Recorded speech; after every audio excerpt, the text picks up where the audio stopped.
Good afternoon, class. Welcome back. I want to take a few moments of your time. I want to put some finishing touches on comments that I began in class today and conversations that we had together. Of course, we're looking today, it's kind of exciting. We're almost getting to history, so to speak. We're working our way through, last week, we looked at the very earliest experience of hominids, what sort of opaque or fuzzy historical record we have for understanding what our distant ancestors, some of whom actually had different species names from our own. But today we're starting to look at our true ancestors in terms of Homo sapiens.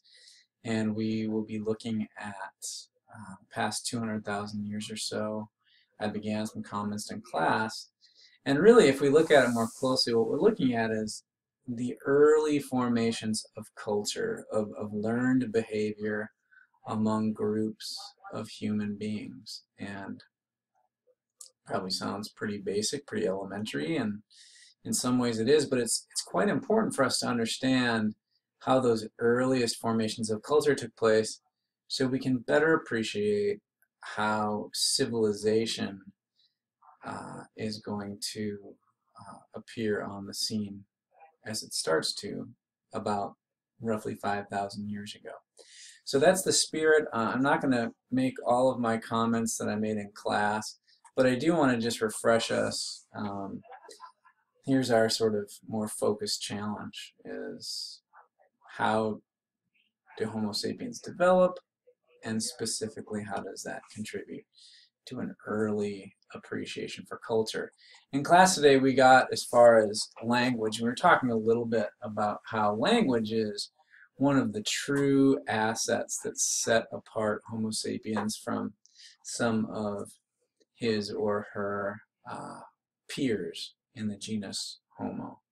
Talked about how language was, I mean, metaphorically we could think of, language is to culture what reading is to knowledge acquisition. The idea being that if you can abstractly form ideas and concepts into sounds that can be shared and then understood in a common way among small groups of people or large groups of people, you are going to be facing your future with tremendous advantages, tremendous assets that will help you build upon that set of concepts, which of course in turn sort of ties together a greater sense of culture. I was speaking with one of your classmates after class today and just sort of determined that culture, people come together and form culture. It's a voluntary effort. There are certainly things to be gained and some sacrifices to be made to become part of a shared culture, but without developments that are,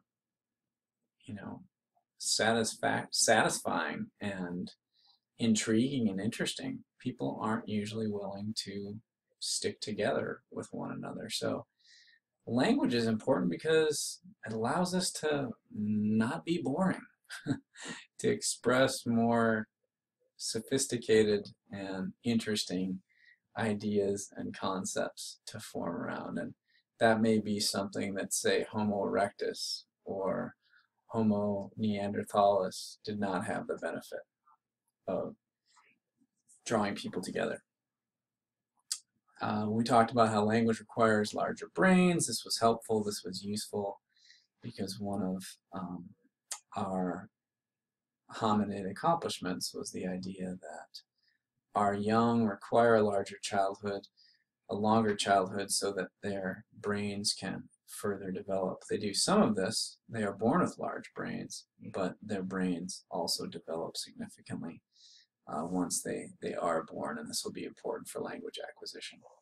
These phonemes are the sounds that Homo sapiens are capable of making, and I talked about in class how the 50 or so different sounds that Homo sapiens are blessed enough as a species to possess become the building blocks upon which our sophisticated conceptual framework, our ability to have ideas, our ability to communicate those shared ideas, and our ability to process and move forward as a species. So this is really important. Think about, I mentioned briefly in class that hunting is exercise that is quite sophisticated when you stop to think of it. And if you can build a sophisticated mental map for what goes on into hunting, being able to think like an animal so that you can understand where that animal might be, to be able to have like sort of a map of the landscape and the habitats that that animal would most likely seek out, to be able to remember what has worked in the past. And you might not actually have to remember it because maybe it's secondhand, maybe it's come to you through a language description of someone else's experience. Maybe past generations have regularly in the fall gone to a certain watering hole or a forest where the harvest capabilities of an animal are particularly strong. So you get an idea of what all goes into this, how to treat the animal once you have had a successful hunt. What are the ways in which you can best preserve the meat? What are the ways that you can best preserve the hide? How can you resourcefully use that animal and its provisions to their highest purpose? So all these things are really important and really derivative from the fact that Homo sapiens possess language. Talked about how there are 19 language families in the world. Means that, language actually doesn't all that often spontaneously emerge. Most of our language is acquired from previous stops along the road of experience. It's worth noting that the languages, the Maya in Central America, modern-day Mexico, is sort of one of relatively few original languages, and so much of our language comes from related language families. So interesting things for sure. Hunting and gathering, I want to talk about this. This is an important part of culture. It probably doesn't seem like it, but hunting and gathering is a mode of production, and I briefly mentioned this. I got a little ahead of myself in class today. But what geographers mean by the term mode of production, and I think we can say the same for historians, is that it's the way in which a group of people, a society, go about meeting the needs of their survival. So, our modern day mode of production, like geographers would say, we have a tertiary or quaternary mode of production. I'll spare you the details of that, but what that means is things like we incorporate manufacturing or a service industry, or maybe we have an intelligence economy. So in the United States, part of what sets our mode of production apart, and there are probably actually layers of production, but the fact that, for example, you can sell a service like higher education, an industry where people are paid to come in and present information and knowledge. Students do their best to digest and take on that knowledge and then demonstrate that knowledge, and the idea is that over the course of time that student is going to emerge with a better understanding and framework of their world that will hopefully make them better qualified employees, make them better qualified citizens of a free democracy, make them better parents, make them better coaches, you name it, all sorts of things. But the mode of production of hunting and gathering was one that had real consequences for culture, because if you think about it, there are a number of related things that happen. The way in which a society goes about meeting its basic needs, its food, its water, its shelter, its entertainment. Believe it or not, Homo sapiens of 50,000 years ago, they had an interest in entertainment. And there's some suggestion that they probably had a lot of time during the day to pursue that entertainment. Hunting and gathering probably only required about 3 hours of hard focused work per day to sustain the needs of the people that it served. But examples of how this affected the culture is the workday. And as I just mentioned, 3 hours a day. Well, that doesn't strike me as a terribly long workday compared to what most of us have in the early 21st century. So what does it mean if people are working only so much of the day to meet their basic needs? What does that leftover time, that surplus time, what does that go to? And what does that mean for the culture? It could mean that there's more time to gather around the fire pit or the cooking area to tell stories, maybe more time for making music, maybe more time for elders to tell stories that will help impart a sense of morals and meaning to the younger generations of a clan. I mean, these are all questions. Division of labor. How are tasks and responsibilities assigned throughout a given society? Are there certain things that young people do, certain things that middle-aged people do, certain things that elderly people do? Maybe the elders are in charge of maintaining the fire, keeping that burning.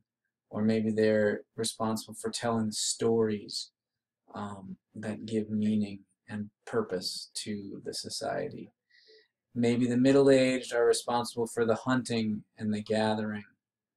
Maybe the youth are charged with gathering firewood, gathering water, so on and so forth. Division of labor, though, also tends to break down along lines of, I'm going to say sex, and I mean that specifically because the term sex refers to a biological designation. Gender is how a culture interprets the meaning of one's sex as boy or girl. And so the division of labor can sometimes be determined by one's sex. And if that's the case, then it means that that society attaches significance to gender, meaning boys do one thing, girls do another thing. So if the division of labor is gendered, that's a whole other place, and we'll be reading and wrestling with that a little bit as we proceed throughout the week. Likewise, mentioned gender there, and I'll just also note that there have been some recent theories put forth to suggest that women are better at multitasking in the 21st century, partly because their division of labor, their gendered division of labor has oftentimes asked them to do things, multiple things simultaneously. So nursing a child while cooking or picking berries, so on and so forth. Whereas men perhaps are hardwired much more focusedly. So if you think about it, if men are the ancient hunters, then it stands to reason that they are very much trying to hone in on a certain objective, and that might explain why even in the 21st century, women might be more skilled at switching from one task to another, while men tend to be sort of stuck in a state of extra focus. Okay, I'll close here. I'm going to talk just a little bit. I'm going to put all these things out on the slide so you can record them while I'm talking. So painting, sculpture, and music, these are other ways in which culture is slowly forming in the thousands of years before the agricultural revolutions come into focus. Talked about how caves are a common place where we would see drawings and paintings. This may well be because caves preserve those expressions better than any place else. Could also be that caves tended to have a ritual significance to them. But what's important here is that in drawings and paintings, we start to see some objects that communicate to a group of people what are the more important things. I ask here, who are we and what makes us so? This place right here. These are really important things for developing a sense of culture. The stories that people tell themselves about themselves, kind of their history, that's critical to culture. And so these early forms of expression, even though they could seem on some level like they're just, random occurrences that don't have much to say, if we look at them more closely and see patterns, those patterns can speak volumes. So with